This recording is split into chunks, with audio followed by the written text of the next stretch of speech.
Eduardo Elias proudly shows the list of names of the first group of Syrian immigrants to Brazil nearly a century ago, like his grandfather, a Christian who came from Homs.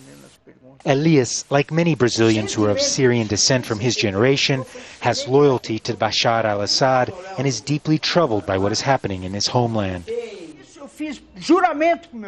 I swore to my father that I would always defend Syria, and I always will. This violence cannot continue.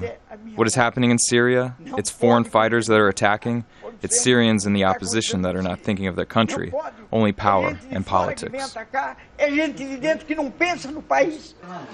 But for other Syrians in São Paulo, like Amer Masarani, the view is very different.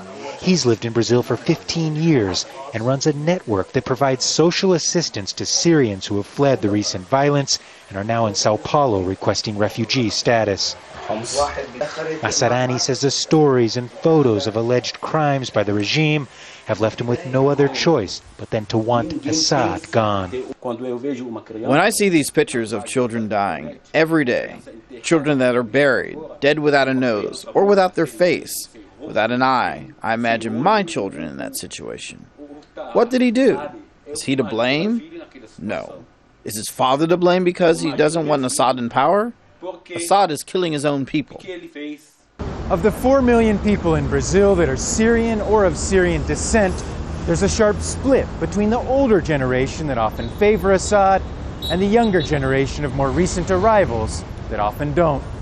Tamim Daboul, a Syrian writer in São Paulo, says the divide is based on fear of the unknown. The group that supports the Assad government in Brazil is born from fear and worries that Syria could turn into an Islamic state which could harm the interests of the Christians, most of whom are immigrants to Brazil. The opposition to Assad is coming from recent immigrants who know more about the current socio-political situation and who don't believe the argument about sectarian violence.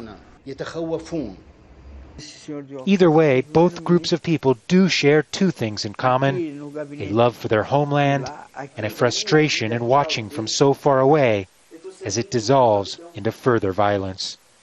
Gabriel Elizondo, Al Jazeera, São Paulo.